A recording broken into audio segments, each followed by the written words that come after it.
Day 4 of me reading. And the reason I'm reading is because it's going to help me talk better. And this chapter is called Stand and Deliver. Okay. On his last day at takeoff, Casper Kim came to the door of Mac's office around lunchtime and knocked even though it was open. Come in, Mac said way too cheerfully. Dial it back, he thought. How's the last day treating you? Casper smiled and sat down on the couch. Gotta say, it's been a little more emotional than I was expecting. Did you see my whole team dressed as me? For Casper's last day at takeoff, his entire group had worn high top sneakers, sweatshirts, and jeans. They had even gotten the thick black rimmed glasses he always wore, and a couple of the guys had tried to style their hair the way as him with a swoop of bangs in front. They'd all arrived at work early and were there when Casper showed up at 10:30, and Mac watched from his desk as Casper grinned and high-fived all of them. I did good. Let him feel bad about leaving them. Pretty great. Yeah, listen, I just wanted to say thanks for everything. I had a great time here. Since their last conversation in his office a couple of weeks ago, the one where Casper had quit, Mac hadn't exactly been avoiding Casper, but he also hadn't been going out of his way to talk to him. He was wrestling with the exact emotions were about Casper departure, Departure. Departure.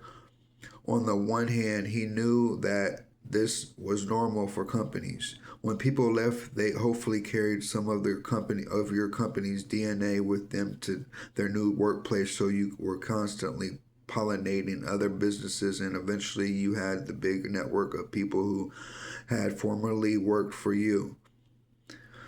This was a this was a charitable view, the less generous way of looking at it, and this was the way, despite his best efforts, that Mac had been thinking about Casper leaving, was that it wasn't fair that people you had grown attached to, whom you had confined, and whom you had grown the company alongside, whom you had groomed just to leave without even thinking about how it might affect you or being remotely grateful for everything you had done for them.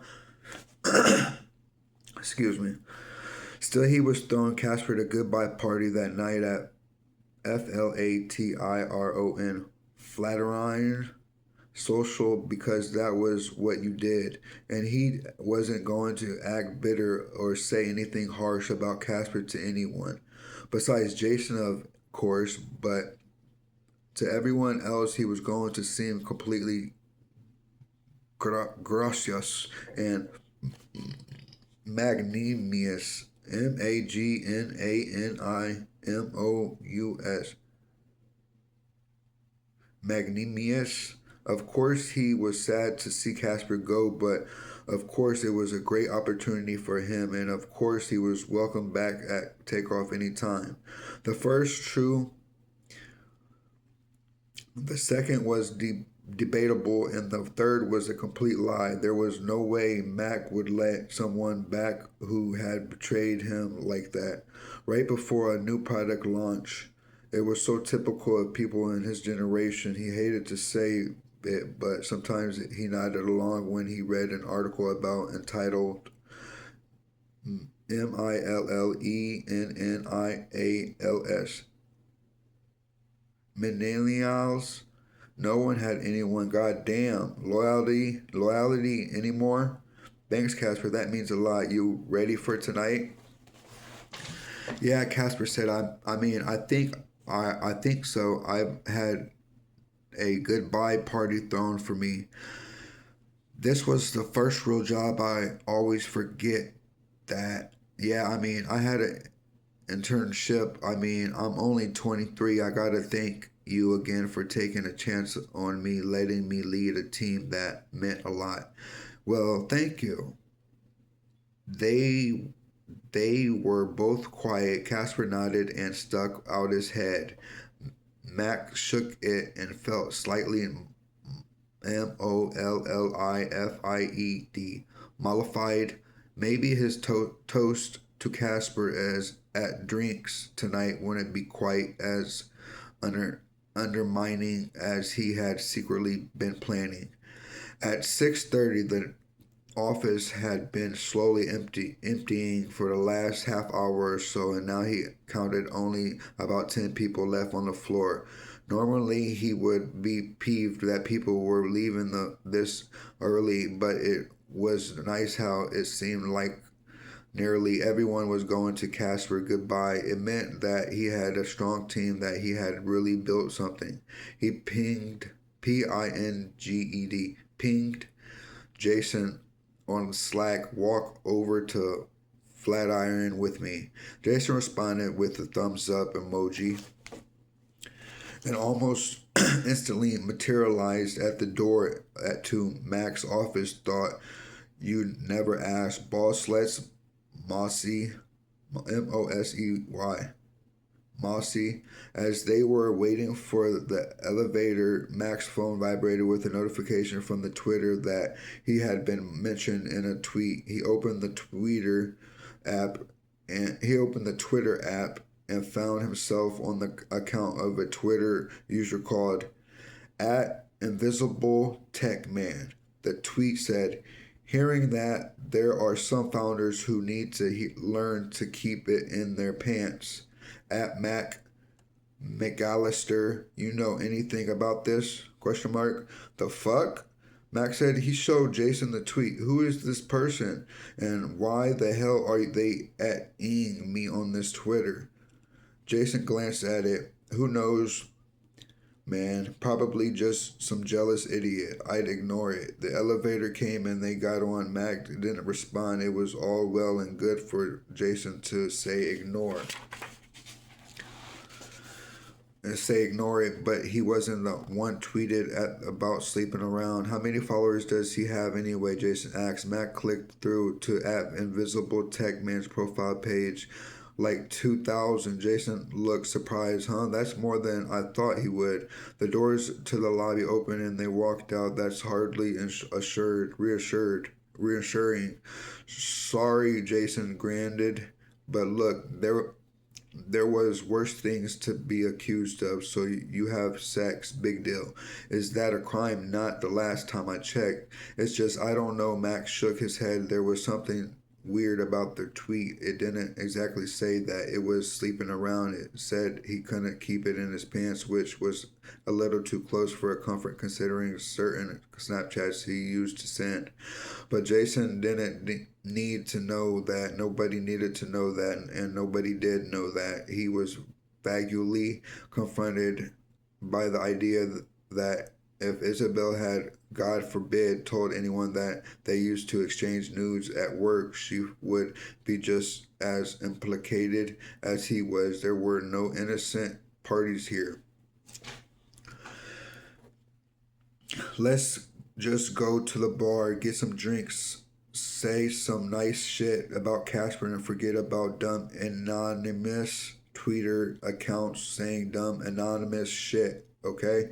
Yeah, okay. The company had rented out the back room of the bar, and as they made their way there, Mac glanced at his phone again.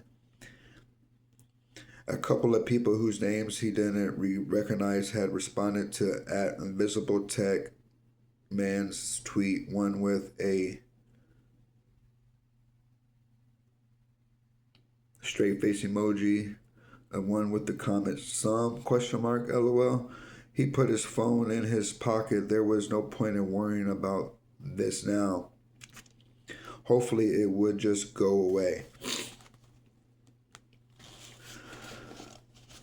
The back room was packed. He spotted Casper in the corner talking to a couple of his lookalikes. He made a mental note to gently remind Casper about the non-solicitation, NONSOLICITATION, non-solicitation clause in his contract. He wasn't allowed to hire anyone from Takeoff a year, and Mac would be watching carefully to make sure that he didn't. He had a feeling that the people on Casper's team were dying to continue working. Excuse me. Continue working for him. Everyone seemed to love him. Jason had disappeared into the crowd, so Mac made his way to the bar and ordered a drink. It was open bar until 9, which seemed more generous, but as he sipped his whiskey on the rocks, he opened the people were leaving the bartender tips. He took out a $5 bill and left it on the bar.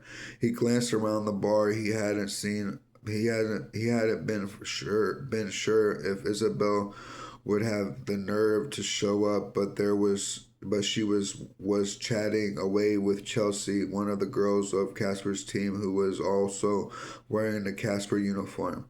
Could Isabel possibly be connecting to the tweet? There was no way. He decided quickly. For one thing, Isabel wasn't conniving, connibing, conniving enough to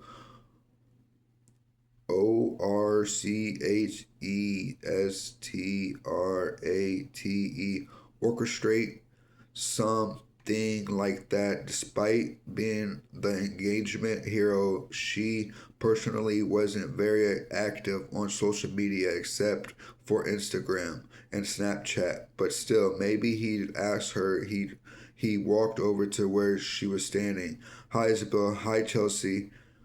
Hi, Isabel. Hi, Chelsea, he said. Hi, Mac. Like my uniform? Chelsea grinned. She was tiny and the sweatshirt and high tops looked ridiculous on her. I always said the product is the most creative team at the company, he said. Isabel was silent, and although he wasn't looking at her at the moment, he could feel her glaring at him. Would you mind? I just need to chat with Isabel for a second. Of course, no problem, Isabel. I'll catch up with you later. Isabel nodded and smiled. Yep, see ya, Chelsea. As soon as